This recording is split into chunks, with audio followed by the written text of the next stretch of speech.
Je passe maintenant la parole à Carlo Severi, qui est anthropologue, qui est directeur d'études à l'École des hautes études en sciences sociales, qui a beaucoup travaillé sur les peuples du Panama et des plaines américaines. Bonsoir. Comment penser la pluralité des points de vue dans une situation où le conflit peut naître? Voilà. Donc le conflit d'interprétation, non seulement comme une manière comme ça abstraite de penser la différence, mais aussi de penser comment une différence, par exemple culturelle, peut s'incarner à l'intérieur de la vie sociale. Donc je me suis dit qu'en tant qu'ethnologue, peut-être, ce qu'on pourrait faire, c'est d'essayer de mettre au service de ce débat quelques réflexions sur la différence culturelle elle-même et essayer d'avoir des idées un peu plus claires sur la nature de la différence culturelle. Donc je vais à la fois m'appuyer sur quelques exemples, mais je voudrais surtout commencer par une réflexion sur la nature de cette différence. Or, pour dire des choses simplement, je crois que si une première étape de ce travail de réflexion sur la différence culturelle peut être une réflexion sur notre manière, sur notre sens commun, pour ainsi dire, de la différence culturelle, je dirais que, en général, dans les débats auxquels on peut assister, dans la vie sociale de notre propre société, on pourrait dire que la différence culturelle est pensée, en gros, selon deux grandes perspectives. Je dirais que d'un côté, on pense la différence culturelle en termes binaires, c'est-à-dire qu'on oppose ce qu'on croit, ce qu'on pense, à ce que pensent les autres. Et d'autre part, on a plutôt tendance à penser que la différence entre les cultures se prédique essentiellement sur des grands thèmes de croyances collectives, et des credos, pour ainsi dire, et donc sur des contenus des croyances. Donc d'un côté, on aurait une forme binaire de l'opposition, et de l'autre côté, une sorte d'ontologie de l'opposition qui se fonderait sur le contenu des croyances. Or, l'expérience anthropologique montre que ces deux points sont entièrement faux, entièrement fallacieux. Donc, si un anthropologue veut faire quelque chose là-dessus, c'est d'essayer d'approfondir ces deux thèmes et de montrer d'une part qu'il est complètement fallacieux de penser la différence culturelle en termes binaires, c'est ce que je vais essayer de faire plus en détail avec deux exemples, et si j'y arrive, de montrer aussi une deuxième articulation, c'est que la différence culturelle ne concerne pas seulement les contenus des représentations, les contenus des énoncés, mais aussi les conditions d'énonciation de ces énoncés. Je vais me référer rapidement aux travaux d'un magnifique linguiste, Karl Bühler, qui publie en 1934 sa théorie du langage. Alors, très rapidement, il propose de distinguer entre deux grands champs de phénomènes de communication, le Symbolfeld, c'est-à-dire le champ des symboles linguistiques, et le Zeigfeld, qui est un terme qui peut être, je le dis exprès en allemand, pas pour faire de la préciosité, mais plutôt parce que on peut interpréter Zeigfeld de deux manières. On peut l'interpréter comme le font beaucoup de linguistes, c'est-à-dire en tant que le champ des démonstratifs, les champs des parties du langage qui ne sont pas interprétables sans se référer au contexte. Donc, moi, maintenant, ici, par exemple, ou bien cela, ou bien tu. Mais en effet, le Zeitfeld, je pense, et c'est une des hypothèses sur lesquelles je travaille, peut aussi être compris comme incluant toute une série de conditions de la communication non verbale.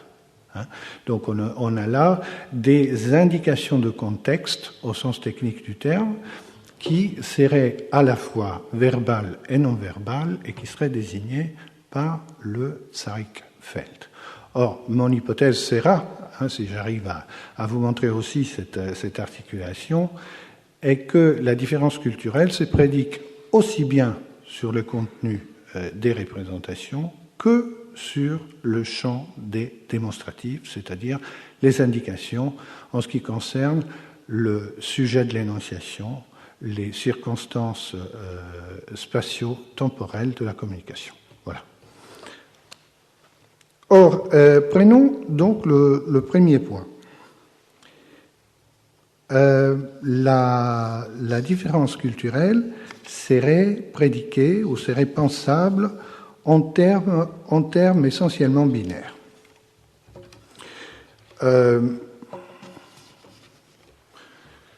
On pourrait donc la représenter comme ça.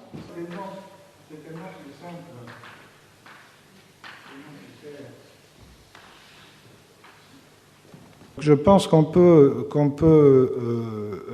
distinguer entre deux manières binaires possibles de penser la différence culturelle. Il y en a une qui est extrêmement brutale, extrêmement simple.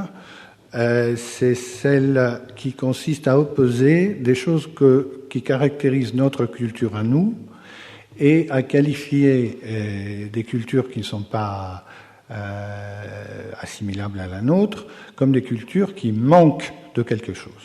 C'est donc une opposition entre 1 et 0, pour ainsi dire. L'exemple le plus simple, c'est qu'effectivement, à partir d'un certain moment, les chaires qui s'appelaient par exemple religion de peuples primitifs changent de dénomination et s'appellent par exemple religion des peuples sans écriture. Or, ces civilisations qui seraient définies par le fait que l'écriture y est absente, si on y réfléchit un moment, sont en effet définies par toute une série de prédications d'absence, en quelque sorte. Ce sont donc des cultures sans État, ce sont donc des cultures sans mémoire sociale, ce sont des cultures etc., sans science, par exemple, sans organisation rationnelle du travail, etc., etc. Donc on a une première manière de définir la différence culturelle, toujours dans le discours quotidien, qui est, pour ainsi dire, tissu complètement incarné dans cette manière presque irréfléchie de raisonner, qui est binaire et qui consiste à avancer des arguments fondés sur le manque de X. Voilà. On peut avoir cette expérience tout le temps, et c'est assez intéressant de remarquer, si on y fait attention, combien cet argument est important, combien cette façon de penser est présente dans notre vie quotidienne. Or, on a là, si vous voulez, une sorte de premier stade de la pensée binaire à propos de la différence culturelle, et il est relativement aisé pour l'anthropologue de répondre que de toute manière, quand on sait très bien ce que quelque chose n'est pas, cela ne signifie pas de savoir ce quelque chose est pour de bon. Et donc, effectivement, nous avons là une fausse opposition entre deux termes équivalents. En réalité, nous connaissons un de deux termes et nous ne connaissons pas l'autre. Nous ne connaissons pas l'autre. Donc, effectivement, du point de vue, disons, logique, il s'agit d'un argument qui est, apparemment si convaincant, et en même temps, il est boiteux, pour ainsi dire, du point de vue du raisonnement. C'est donc, on peut l'assimiler à une argumentation quotidienne et irrationnelle. assez irréfléchie, c'est-à-dire que si nous voulons, par contre, acquérir des connaissances, c'est pas de cette manière-là qu'on va y arriver. Bon, très bien. Or, je passe donc éventuellement un peu vite là-dessus. Il existe, par contre, une manière beaucoup plus libérale, pour ainsi dire, beaucoup plus contemporaine, de penser la différence culturelle en termes binaires. Or, on peut par exemple opposer notre musique à la musique africaine, ou bien notre mathématique à la mathématique des Indiens d'Amérique, aux mathématiques des Indiens d'Amérique. D'ailleurs, j'ai choisi, précisément parce que ce colloque mobilise aussi bien l'esthétique que les sciences ou l'histoire des sciences, un exemple mathématique et un exemple plutôt qui a plutôt rapport aux relations entre la musique et la sculpture. Or, une première manière de penser la différence culturelle en termes binaires et symétriques par rapport à quelque chose qui serait une opposition entre un X et un Y, en général, est pensée en termes de réduction progressive à partir de quelque chose que nous connaissons. C'est-à-dire, c'est une sorte de darwinisme à l'inverse, que les biologistes réfutent avec grande vigueur, qui consiste à penser que l'évolution est une espèce de simplification progressive, enfin l'évolution à l'envers est une espèce de simplification progressive. Donc nous avons une musique extrêmement développée, eux ils ont une musique fondée sur un certain nombre de modes, par exemple, en nombre limité, qui contient certains schémas fondamentaux de relations entre des auteurs, par exemple. Or, là, on peut prendre position, nous sommes typiquement en position primitiviste, pour ainsi dire, c'est-à-dire que nous pouvons penser que cette musique est rudimentaire ou que cette musique est passionnante, nous pouvons penser qu'elle est sans intérêt ou nous pouvons penser qu'elle contient les germes de toute musique possible. Nous voyons cette relation binaire en termes de X évolué, X rudimentaire. Or, là, je crois qu'il y a aussi bien des argumentations scientifiques que des argumentations esthétiques. C'est là aussi, je pense, une manière de voir qui est assez facilement réfutable. Mais je crois en effet qu'elle ne nous donne pas encore la clé de la situation. Pourquoi ?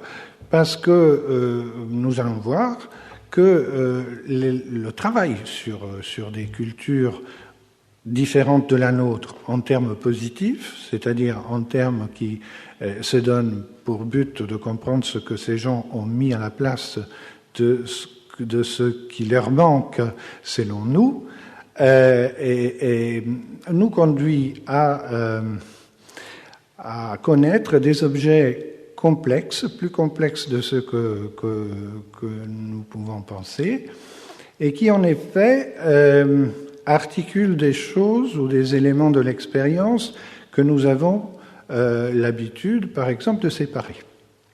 Voilà, je continue comme ça ces réflexions en termes un peu libres, mais enfin l'argumentation doit rester aussi claire que possible, donc je vous ennuierai pas avec l'ethnographie. Mais effectivement, un exemple assez saisissant de cette asymétrie dans la différence culturelle est fourni par exemple par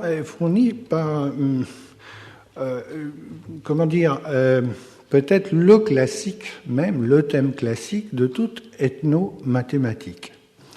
Comme vous le savez sans doute, à partir du XVIe siècle, les administrateurs coloniaux de l'État espagnol se rendent compte que dans toute l'ère andine, on connaissait des mathématiques et que ce qu'il est convenu d'appeler l'Empire Inca et son administration était fondée sur l'enregistrement de, on peut dire, d'impôts et de contributions qui allaient de la périphérie jusqu'au centre de cet empire. Il pouvait s'agir, alors c'était un système extrêmement puissant puisqu'il s'appliquait à toutes sortes de choses. Offrandes sacrificielles, aires de travail, nombre de personnes qui étaient envoyées du village à la ville, etc., etc. Eh bien, tous ces gens avaient une comptabilité.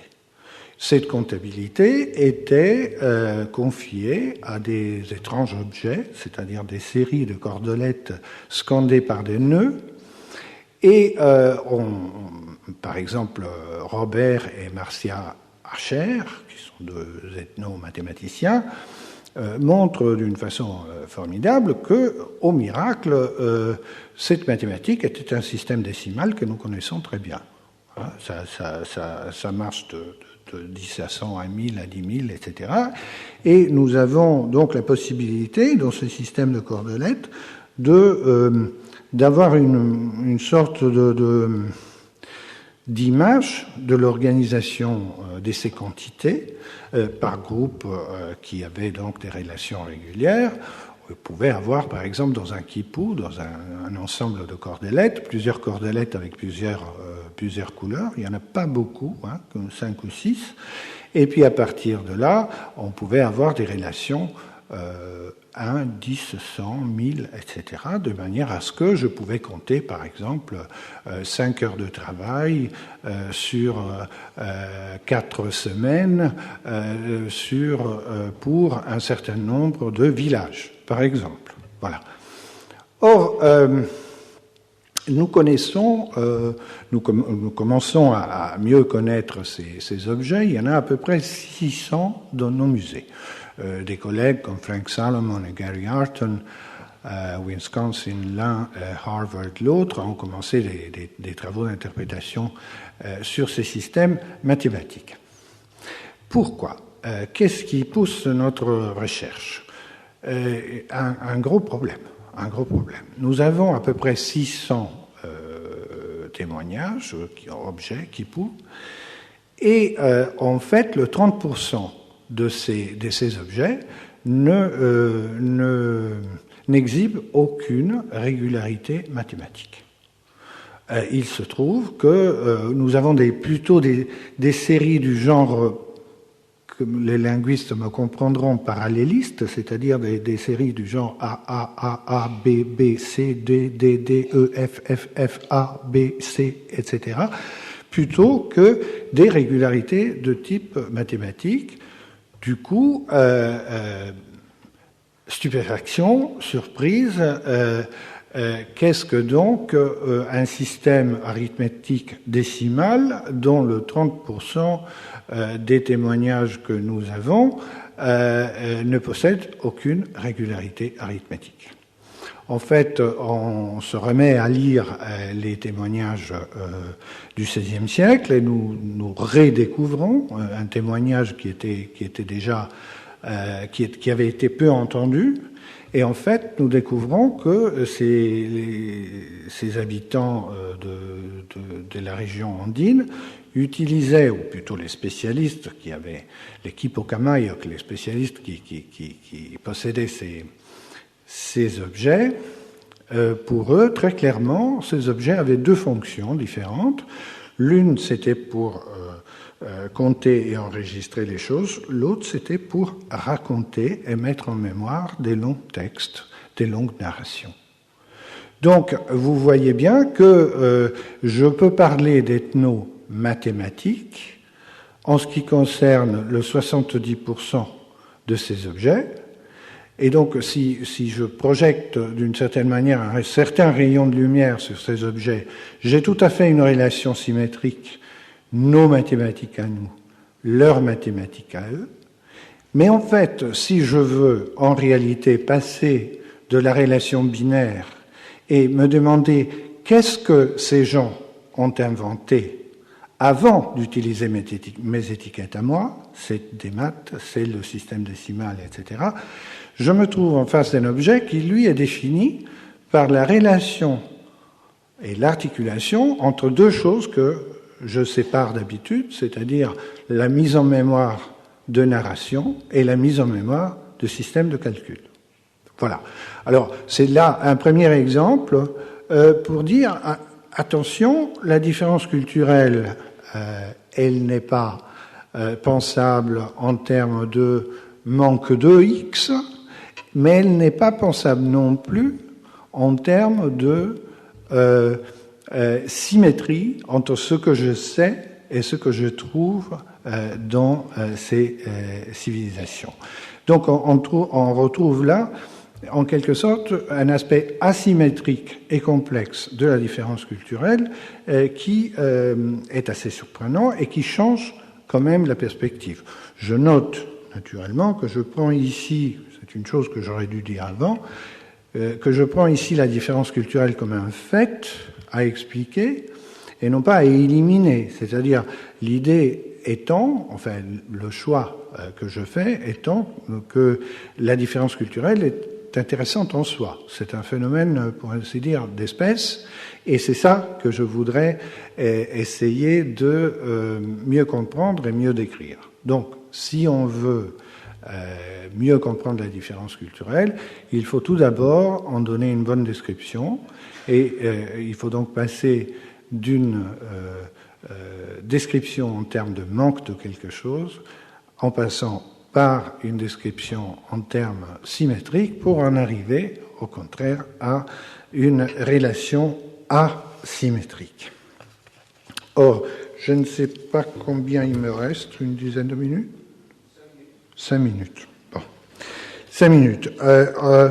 En 5 minutes, je voudrais, bon, je laisse tomber mon exemple de musique africaine qui est fondée sur une ethnographie des harpes d'Afrique centrale.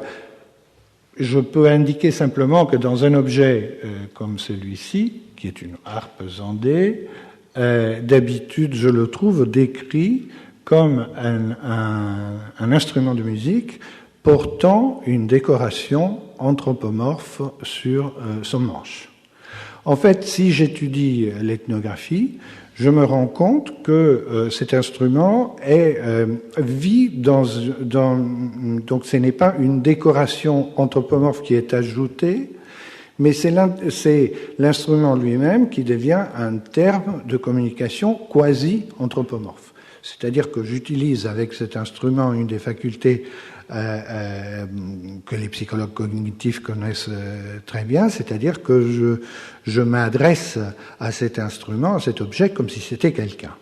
Et en plus, comment dire, si je prends la séquence d'inférence dont cette harpe zandée est le seul terme visible, je découvre que, par exemple, pour pouvoir la jouer, il faut que je simule les funérailles de l'objet, il faut que l'objet perde son âme pour que je puisse, moi, en tant qu'exécutant, lui mettre ma voix.